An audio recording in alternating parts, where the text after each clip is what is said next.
Movie की starting में हमें एक कबीले को दिखाया जाता है जो कि आने वाली सर्दियों के लिए शिकार करने निकले थे। इस कबीले के लीडर का नाम ताओ था, जो कि जंगलों में अपने कबीले के साथ रहता था।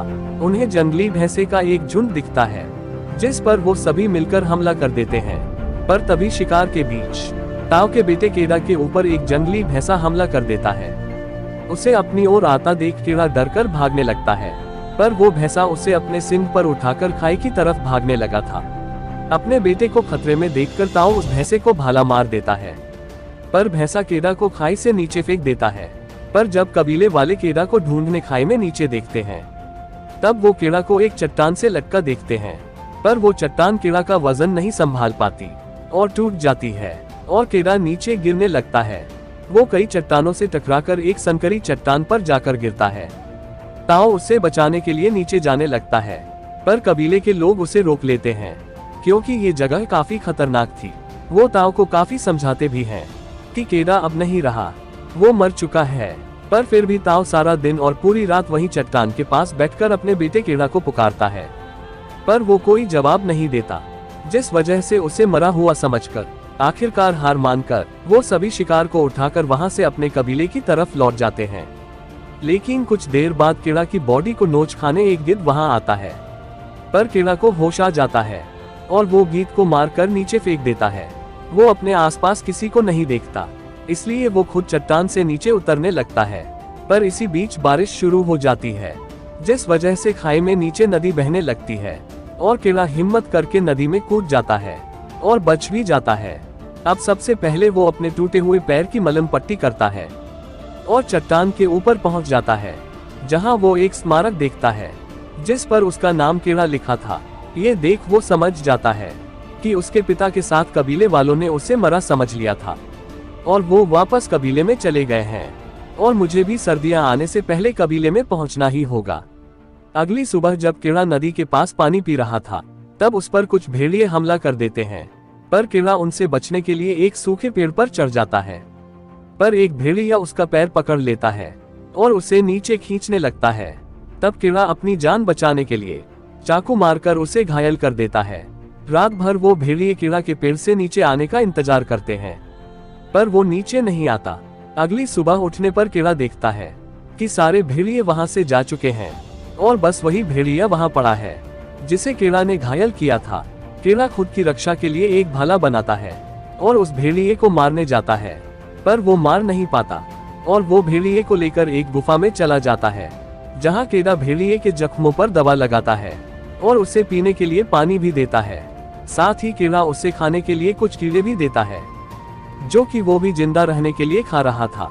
समय के साथ वो दोनों दोस्त बन जाते हैं और अपने जख्म भरने तक इस गुफा में रहने लगते हैं। इसके बाद एक दिन गुफा छोड़कर केड़ा अपने घर की तरफ जाने लगता है, पर अब भेड़िया भी उसके पीछे पीछे आ रहा था। हालांकि केड़ा उसे कई बार भगाने की कोशिश करता है, पर वो भेड़िया भी ढीठ था, वो केड़ा का पीछा नहीं छोड़ता। रास्ते में भेड़िए को जंगली सूअर दिखते हैं, पर उनके हाथ कुछ भी नहीं आता। इसके बाद अगले दिन भेड़िया एक खरगोश का शिकार कर लेता है, जिससे वो दोनों अपना पेट भरते हैं और सो जाते हैं। अब इन दोनों की दोस्ती काफी मजबूत हो चुकी थी। वो साथ में सफर के दौरान काफी मजे भी कर रहे थे और वो अच्छा समय गुजार रहे थे। भेड़िया भी दोनों का पेट भरने के लिए मछलियां पकड़ता है और इसी तरह उनका घर की तरफ का ये सफर जारी रहता है। अब वो दोनों एक साथ मिलकर शिकार करते थे और साथ रहते थे। केड़ा उस भेड़िए का नाम अल्फा रखता है। एक रात अचानक कुछ भेड़िए उनकी तरफ आ जाते हैं, जो कि अल्फा के झुंड के ही थे। ये देखकर केड़ा अल्फा को उनके साथ जाने के लिए कहता है, पर अब इसके बाद केड़ा अकेला हो चुका था और अल्फा के बिना उसे अपना सफर जारी रखना पड़ता है।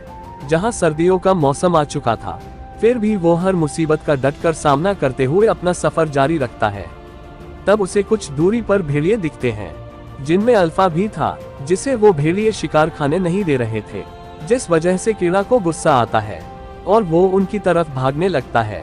पर वो एक जमी हुई लेक पर दौड़ रहा था और बर्फ टूटने की वजह से केड़ा पानी में गिर जाता है, जहां अल्फा केड़ा को लेक में गिरा देखकर उसे बचाने आ जाता है, पर कुछ नहीं कर पाता। पर किसी तरह बड़ी मुश्किल से केड़ा अपने चाकू से बर्फ तोड़कर बाहर आ जाता है और ठंड से बचने आग जलाकर अपने सारे गीले कपड़े निकालकर वो वही अल्फा के साथ सो जाता है। अगली सुबह सफर के दौरान रास्ते में कीड़ा को एक आदमी दिखता है, पर पास जाने पर वो देखता है कि आदमी ठंड से जम चुका है।